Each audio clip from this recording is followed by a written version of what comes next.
ചാടിച്ചാവാൻ എന്റെ വണ്ടിയെ കിട്ടിയുള്ളൂ. ചോദിച്ചു കേട്ടില്ലേ? എന്താ ഉദ്ദേശം? ഞാൻ അഭിയെ അന്വേഷിക്കാൻ ഇനി ഒരിടവും ബാക്കിയില്ല. കാറ്ററിംഗ് സെന്ററിൽ പോയിരുന്നു. അവിടെയും കാണാത്തോണ്ടാ ഈ റോഡരികിൽ കാത്തുനിന്നത്. എന്താ അഭിയുടെ പ്രശ്നം?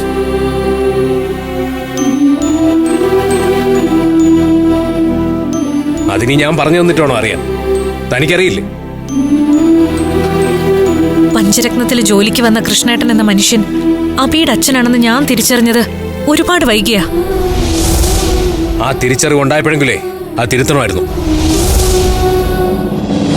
അഭിയുടെ അച്ഛനെ ഞാൻ സംരക്ഷിച്ചത് അദ്ദേഹം പൂർണ്ണമായും മാറി എന്ന് ബോധ്യപ്പെട്ടതുകൊണ്ട് മാത്രമാ.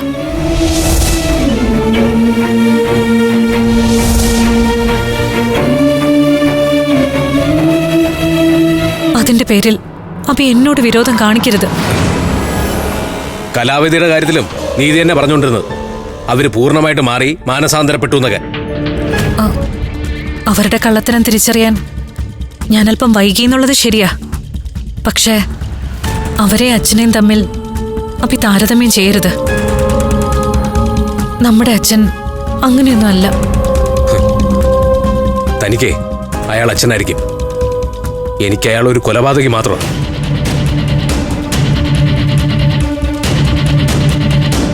എനിക്കോ എൻ്റെ കുടുംബത്തിനോ ആവശ്യമുള്ള സമയത്തൊന്നും ഉപകരിക്കാത്ത അയാളെ എനിക്കിനി ആവശ്യമില്ല. സാങ്കേതികമായി മാത്രമാ അയാൾ എൻ്റെ അച്ഛൻ. അതല്ലാതെ ഒരു വൈകാരിക ബന്ധവും ഞാനും അയാളും തമ്മിലില്ല. അക്ഷരാർത്ഥത്തിൽ അയാൾ എൻ്റെ ശത്രുവാ. ശത്രുവിന്റെ മിത്രം ശത്രു. അയാളെ സംരക്ഷിക്കുന്ന എല്ലാവരും എന്റെ ശത്രുക്കളാ. ഞാനും അഭിയുടെ ശത്രുവാണോ? എന്റെ ശത്രുവിനെ സ്നേഹിക്കുന്ന ആരായാലും അവരെന്റെ ശത്രുവാ.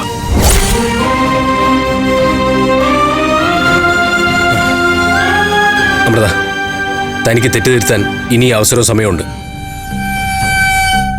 അത് പൊറുക്കാൻ ഞാൻ തയ്യാറുവാ. പക്ഷെ അയാള്, ആ അനന്തകൃഷ്ണൻ, അയാള് പഞ്ചരത്നത്തിൽ ഉണ്ടാവാൻ പാടില്ല. നിങ്ങള് അയാളുമായിട്ടുള്ള എല്ലാ ബന്ധങ്ങളും ഉപേക്ഷിക്കണം.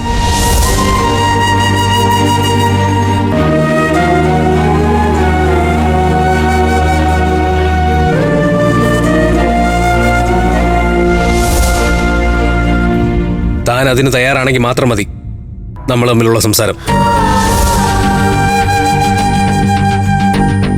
എന്റെ അനിയത്തിമാരുടെ ജീവൻ പോലും രക്ഷിച്ച കൃഷ്ണേട്ടനെ അല്ല, അച്ഛനെ തള്ളിപ്പറയാൻ എനിക്കാവില്ല.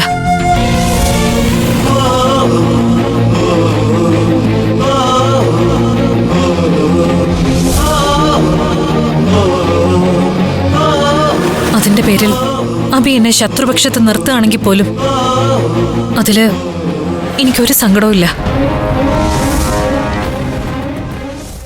ഫ്ലവേഴ്സ് സ്മാർട്ട് ഷോ ശനി ഞായർ ദിവസങ്ങളിൽ രാത്രി 9:30 ഫ്ലവേഴ്സിൽ.